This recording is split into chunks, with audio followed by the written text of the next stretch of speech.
Here are today's top news stories and why they matter. For the first time, Ugandan President Yoweri Museveni has acknowledged the arrest and detention of two Kenyan activists, Bob Njagi and Nicholas Oyu, accusing them of collaborating with opposition leader Robert Kyagulanyi, popularly known as Bobi Wine, as riot experts. The pair, both supporters of Bobi Wine, were reportedly abducted on October 1 after attending a campaign rally in Kampala. Why does the story matter? Initially, the Ugandan government denied involvement, but Museveni has now confirmed their detention, warning that anyone attempting to mislead Ugandan youth will face similar consequences. Two Kenyans whom we arrested, they have been with us. I have their names, but I don't remember their names. They came. They were working with Kyagulanyi's group. That they are experts in riots.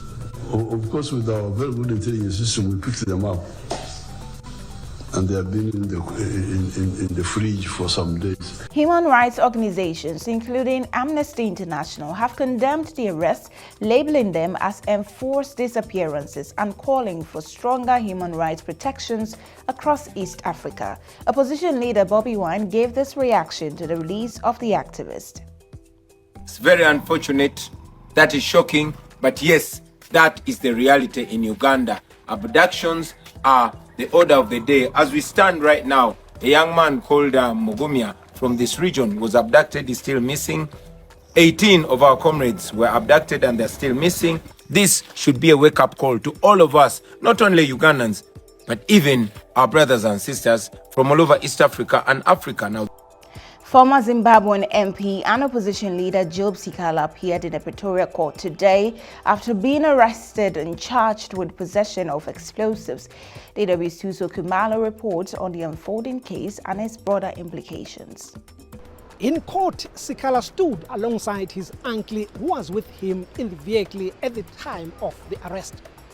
Prosecutors claim that police discovered a small cache of explosives during a routine search of Sikala's car, and that he failed to provide a credible explanation for their presence. Sikala, however, denies any knowledge of the explosives and insists they were planted by Zimbabwean intelligence operatives as part of a politically motivated setup. The case has been adjourned until Thursday to allow investigators time to verify the authenticity of Sikala's passport. This delay sparked frustration among Sikala and a group of Zimbabwean supporters who attended the hearing.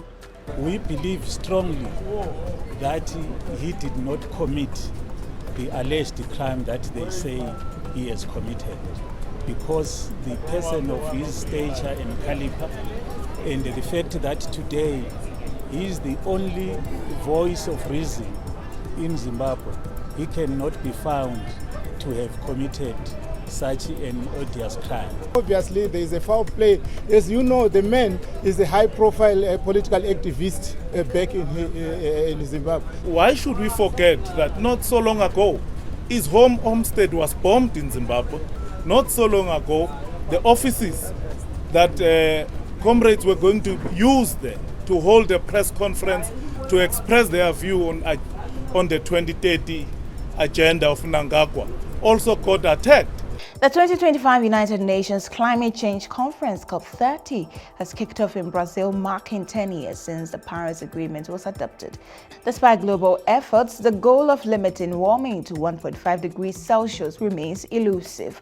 What's Africa's position at COP30? Africa is pushing for increased climate financing and recognition of its unique vulnerabilities. Although the continent contributes less than 4% of global emissions, it faces some of the harshest climate impacts, ranging from droughts and floods to rising temperatures. African leaders are urging wealthy nations to honor their climate pledges and will present updated mitigation strategies aimed at meeting the 1.5 degrees Celsius target. That's all we have for you today. Don't forget to leave a comment, share, like, and subscribe to our YouTube channel, DW Africa. I'm Ajwa Tinkrama Domina. Thank you for watching.